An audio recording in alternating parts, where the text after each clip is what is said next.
Nunca deixa de me surpreender. Todos nós nos amamos mais do que outras pessoas, mas nos importamos mais com a opinião alheia do que com a nossa. Nós despendemos muita energia se preocupando com o que os outros pensam sobre nós. Só que isso é uma grande perda de tempo. Os antigos estoicos estavam à frente do seu tempo quando falamos sobre a arte de não se importar com o que os outros pensam sobre nós. E neste vídeo eu vou te mostrar quais são os argumentos lógicos que vão te ajudar a parar de ficar se preocupando com a opinião alheia. É muito fácil ficar preso nessa preocupação que assombra muita gente sobre o que as outras pessoas pensam e dizem sobre nós. Muitas vezes ficamos até mesmo preocupados com a opinião de pessoas que sequer conhecemos. Marco Aurélio tinha toda a razão ao dizer que nós nos preocupamos mais com as opiniões alheias do que com as nossas próprias opiniões. Mas por que nós fazemos isso? O nosso desejo de sermos aceitos pelas pessoas à nossa volta provavelmente vem de um medo profundamente enraizado no nosso inconsciente de sermos abandonados. Na época em que os nossos antepassados ainda se organizavam em tribos, ser abandonado pela tribo era sinônimo de morte. Logo, ser aceito pelos demais membros era, acima de tudo, uma questão de sobrevivência. Nós podemos perceber esse mesmo comportamento nos animais. Os cachorros, por exemplo, são animais que se organizam em grupos e, consequentemente, eles também temem o fato de ficarem sozinhos. Por isso, muitos deles até mesmo choram quando o dono deixa eles sozinhos em casa. Mas quando encaramos isso a partir de um ponto de vista lógico, nós não temos mais a necessidade de temer o abandono. E na maior parte dos casos, a nossa vida não está em perigo simplesmente porque alguém não gosta da gente. Certamente é bem melhor quando somos aceitos e amados por aqueles que estão à nossa volta.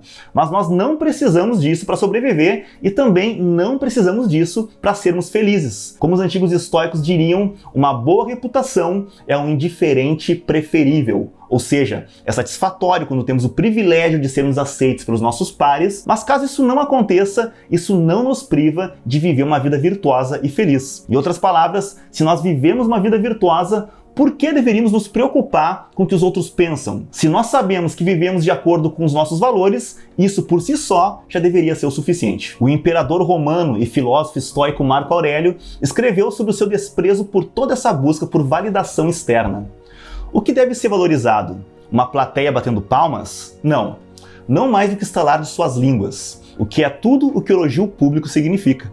Um estalar de línguas. Quando olhamos para a própria natureza da validação, que hoje em dia é amplamente representada pelo engajamento que recebemos nas redes sociais, o que nós podemos perceber é que isso tudo não passa de um amontoado de pixels projetados numa tela que nos dão uma descarga temporária de prazer. Por outro lado, essa validação externa não nos traz nenhuma satisfação a longo prazo.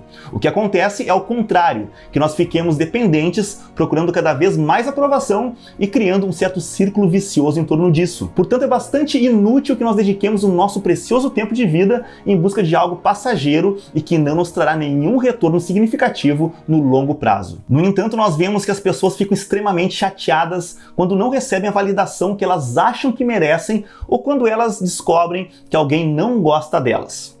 Em alguns casos, um simples e insignificante insulto leva à violência. Os estoicos perceberam milênios atrás que nós não podemos controlar as opiniões dos outros e tudo aquilo que nós não controlamos é instável. Quanto mais nós valorizamos o que está fora do nosso controle, menos controle temos. Pode perceber, não importa o quanto a gente tente ser legais e agradáveis, sempre vai existir alguém que não vai gostar da gente. Sempre vai existir alguém rude, hostil e até mesmo com más intenções. Nós também tendemos a ficar ressentidos com essas pessoas e algumas vezes desperdiçamos toda uma vida pensando sobre algumas coisas nada agradáveis que nos disseram. Vamos dar uma olhada no que Epíteto tem a nos dizer sobre isso. Quando alguém te culpar ou te odiar, ou quando os homens disserem algo injurioso sobre você, aproxime-se de suas pobres almas e veja que tipo de homens eles são. Você descobrirá que não há razão para se preocupar que esses homens tenham esta ou aquela opinião sobre você. O ressentimento é como beber veneno e esperar que a outra pessoa morra. É uma completa perda de tempo. Com um pouco de compaixão, veremos que aqueles que nos ofendem são, na verdade, pessoas com problemas complexos e profundos. Caso contrário, elas estariam fazendo outra coisa mais importante, como, por exemplo, viverem as suas vidas e serem felizes. Existem muitos outros motivos que podem levá-los a fazer o que fazem e pensar o que pensam.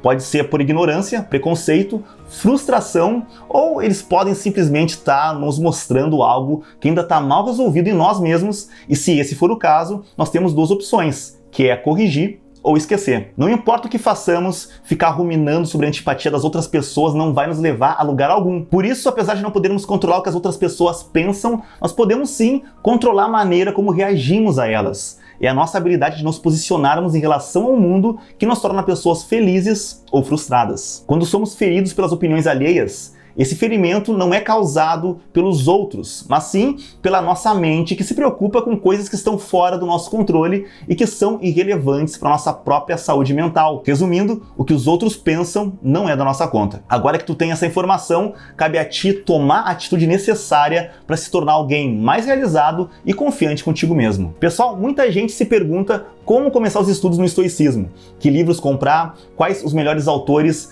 Geralmente eu recomendo os livros que foram importantes na minha jornada, mas eu percebi também que faltava um material que realmente guiasse aqueles que querem começar a entender melhor o pensamento estoico.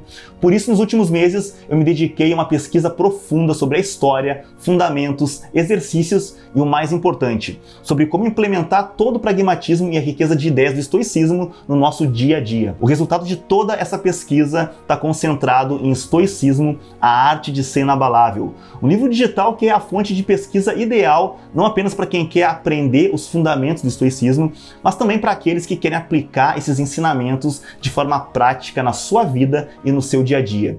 Se tu quer ter acesso a esse conteúdo, que é uma das melhores fontes de referência para começar os estudos e aprender mais sobre o estoicismo, é só clicar no link na descrição e começar os estudos agora mesmo. E também, se tu quer ter acesso a mais conteúdo sobre estoicismo todos os dias de forma gratuita, então não deixe de clicar nos links também aqui na descrição para acompanhar meu trabalho nas demais redes sociais. E também já aproveita e curte o vídeo que está recomendado aqui na descrição e aqui no canto da tela, no card, porque eu tenho certeza que isso vai acrescentar algo de positivo na tua jornada. Afinal de contas, conhecimento é poder.